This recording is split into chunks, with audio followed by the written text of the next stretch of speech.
হয়েছে। হ্যাঁ এটা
সম্মানিত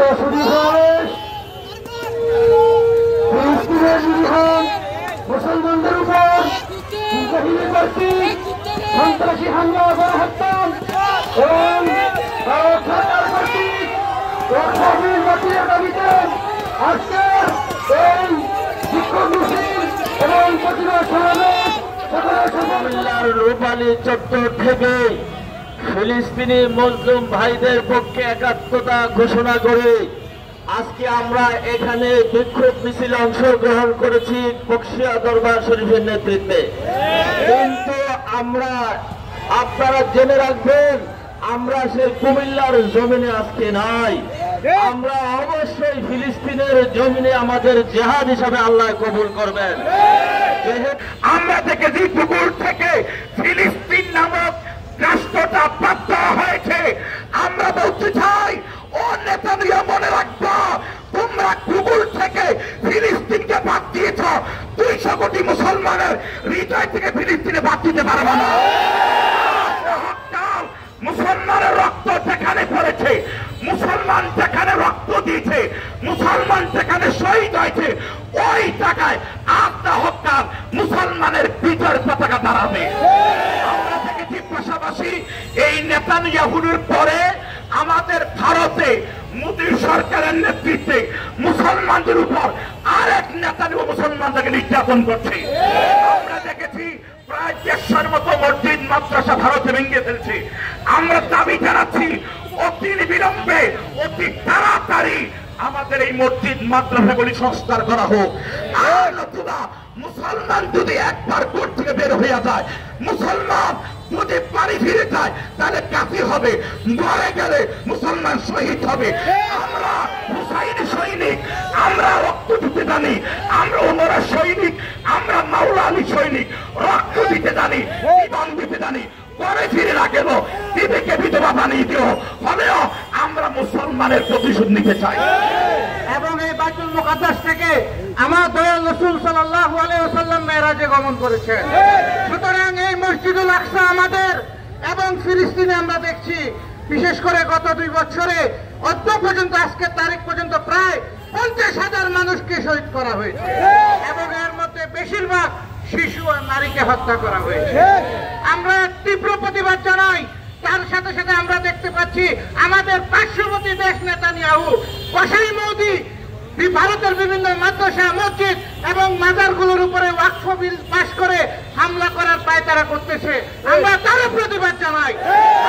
জানিয়ে দিতে চাই ভারত বলুন আর ইসরায়েল বলুন, যদি মুসলমানদের কোন একটা সম্প্রদায়ের উপর হাত আসে, আমরা সেই হাতকে ভেঙে দিব, আমরা সেই খুনি দলিলদের হাতকে ভেঙে দিব।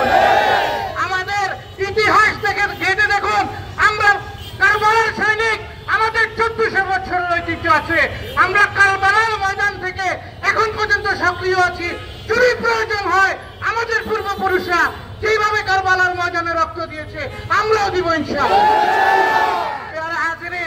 আমরা দেখতে পাচ্ছি যেরকম 1400 বছর আগে আব্দুল্লাহ ইবনে উবাই ছিল, মুসলমানদের লেবাস পরে মুসলমানদের ক্ষতি করেছে, এখনো আছে। আমরা দেখতে পেয়েছি দাড়ি টুপি জুব্বা পরে এক ধরনের হুজুর বড় সমাবেশ করে, কিন্তু নারায়ে স্লোগান, নারায়ে এক ধরনের হুজুর নারায়ে স্লোগানকে, নারায়ে রিসালাত স্লোগানকে ফালতু স্লোগান বলে। এক ধরনের হুজুর কালেমার পতাকা নামায় দেয়, বুঝে নিতে হবে তারা মুসলমান না, তারা মুসলমান নাম ধরে ইসরায়েলে দালাল। সালাম আয়া হাবিব আলাইকা সালাম।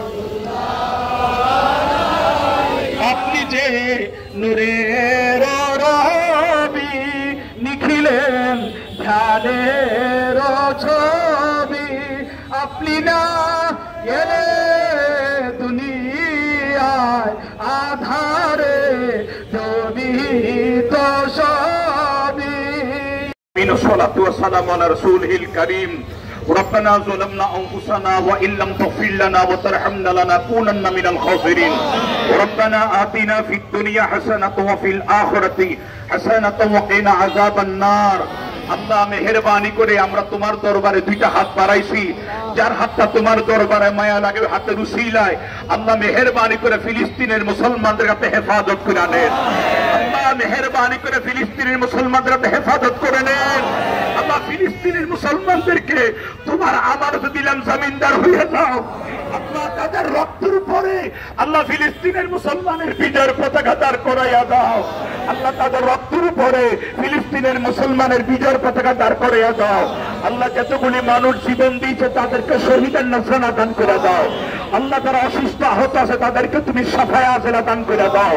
আল্লাহ মেহেরবানি করে বেঈমানদের আল্লাহ নেতানিয়াহু আল্লাহ তার গজব না দেখে আমাদেরকে তুমি মৃত্যু দান করিও না। আল্লাহ ইসরায়েলের গজব না দেখাইয়া, ইসরায়েলের ধ্বংস না দেখাইয়া আমাদেরকে মরণ দিও না। আল্লাহ মেহেরবানি করে আমার আল্লাহ সকল মুসলমানদের উপর রহমত কামিলা নাযিল করেন। আল্লাহ বকশিয়া দরবারে হুজুর হায়াতে সম্মানে বরকত দান করে দেন। ওনার নেতৃত্বে আজকের আপনার বিক্ষোভ মিছিলকে কবুল করে নেন। আল্লাহ মেহেরবানি করে আমাদের দেশের উপর মুসলমানদের হেফাজত করে নেন। আল্লাহ ভারতের মুসলমানদের হেফাজত করে নেন। রব্বানা তাকাব্বাল মিন্না বিহাক্কি লা ইলাহা ইল্লাল্লাহ।